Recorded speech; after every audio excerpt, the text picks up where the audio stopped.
Council. I believe it's his first time here, so thank you so much for being with us.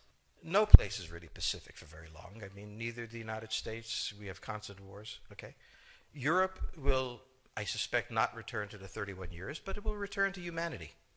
They will have their wars, they will have their peace, they will live their lives. It will not be 100 million dead, but the idea of the European exceptionalism, I think, is the one suffering the first death. There will be conflict. There was conflict in Yugoslavia, and there's certainly conflict now in Ukraine. As to the relationship to the United States, we no longer have a relationship with Europe. We have a relationship with Romania, we have a relationship with France. There is no Europe to have a relationship with. Yes, the gentleman in the fourth row over here.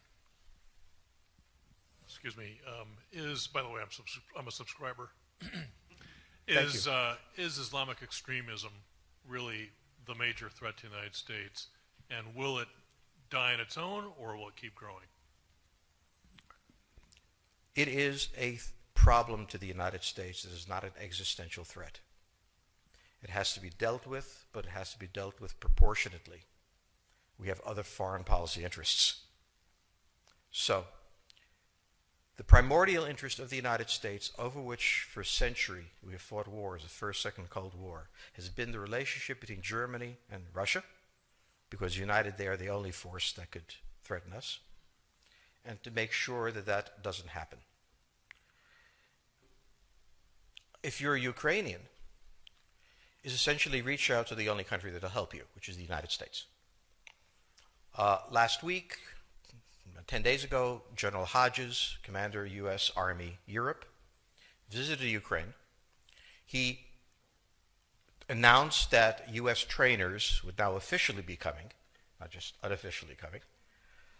He actually pinned medals on Ukrainian fighters, which by protocol of the military is not the way. Foreigners don't get to pin on, medals, but he did, showing that this was his army. He then left and in the Baltics announced that the United States would be pre-positioning armor, artillery, and other equipment in the Baltics, Poland, Romania, and Bulgaria, which is a very interesting point. So the United States, and now yesterday the United States announced that it would be sending weapons. Tonight, of course, they denied it, but they are. The weapons will go. In all of this, the United States has acted outside the context of NATO. Because NATO has to have a 100% vote. Any one country can veto anything. And the Turks will veto it just for giggles. The point is that the United States is prepared to create a cordon sanitaire around Russia. Russia knows it. Russia believes that the United States intends to break the Russian Federation. I think that, as Peter Lorre put it, we don't want to kill you, we just want to hurt you a little bit. Either way, we are back at the old game. And if you go ask a Pole or a Hungarian or a Romanian, they live in a totally different universe from a German. And they live in a totally different universe from a Spaniard. So there is no commonality in Europe. But if I were a Ukrainian, I would do exactly what they're doing. Try to draw the Americans in. All right, next question, please. The United States has a fundamental interest. It controls all the oceans of the world. No power has ever done that. Because of that, we get to invade people and they don't get to invade us. It's a very nice thing. Maintaining control of the sea and control of space is the foundation of our power. The best way to defeat an enemy fleet is to not let it be built. The way the British managed to make certain that no European power could build a fleet was to make sure the Europeans were at each other's throats. The policy that I would recommend is the one that Ronald Reagan adopted toward Iran and Iraq. He funded both sides so they would fight each other and not fight us. This was cynical. It was certainly not moral. It worked. And this is the point. The United States cannot occupy Eurasia. The moment the first boot sets the ground, the demographic differential is we are totally outnumbered. We can defeat an army. We cannot occupy Iraq. The idea that 130,000 men would occupy a country of 25 million Well, the ratio in New York of cops to citizens was greater than we had deployed in Iraq. So we don't have the ability to go across, but we do have the ability to, first, support various contending powers so they concentrate in themselves with political support, some economic support, military support, advisors, and in extremis, do what we did in Japan, in Vietnam, in Iraq, and in Afghanistan, spoiling attacks. The spoiling attack is not intended to defeat the enemy. It's intended to throw him off balance. What we did in each of these wars, in Afghanistan, for example, is we threw Al-Qaeda off balance.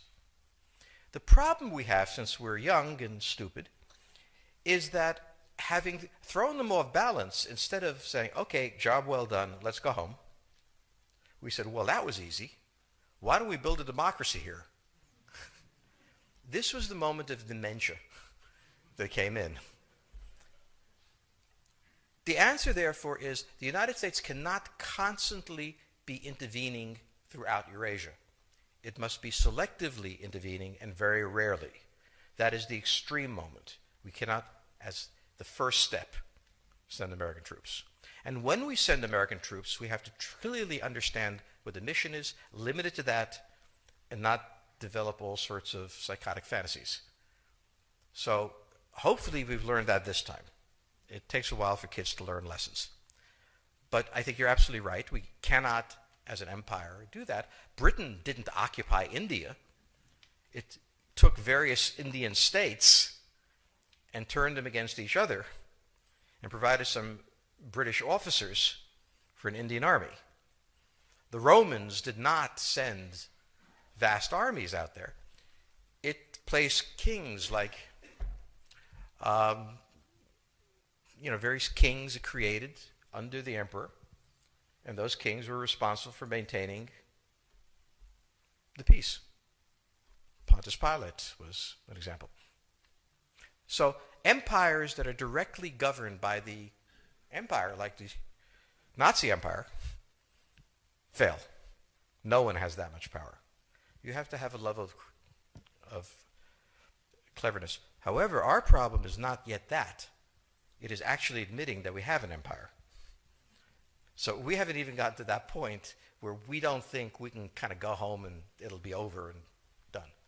And so we're not even ready for chapter 3 of the book. Next question, please. Yes, the gentleman right here in the fourth row.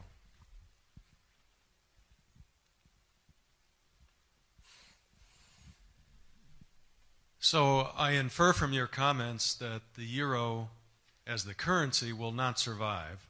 The question on the table for the Russians is, will they retain a buffer zone that's at least neutral?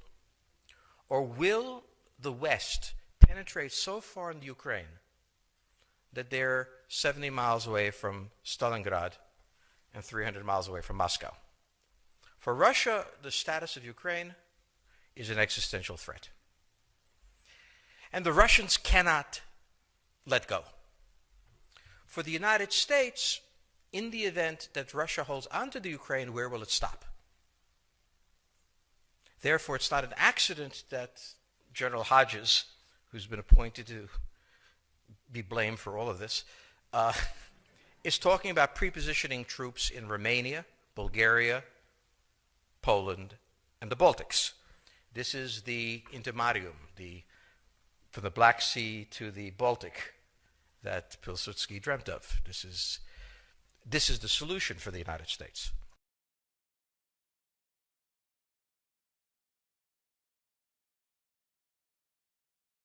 The issue to which we don't have the answer is, what will Germany do? So the real wild card in Europe is that as the United States builds this cordon sanitaire, not in Ukraine, but to the west, and the Russians try to figure out how to leverage the Ukrainians out, we don't know the German position. Germany is in a very peculiar position. Its former Chancellor, Gerhard Schroeder, is on the board of Gazprom. They have a very complex relationship to the Russians. The Germans themselves don't know what to do. They must export. The Russians can't take up the export. On the other hand, if they lose the free trade zone, they need to build something different.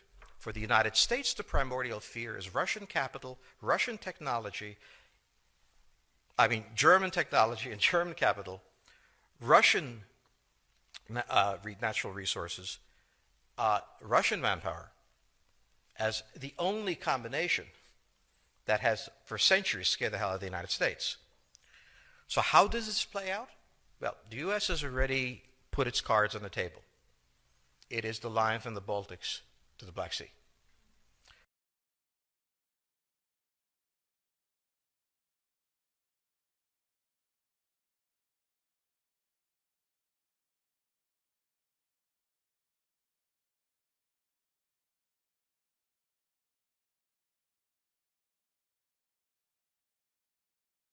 For the Russians, their cards have always been on the table.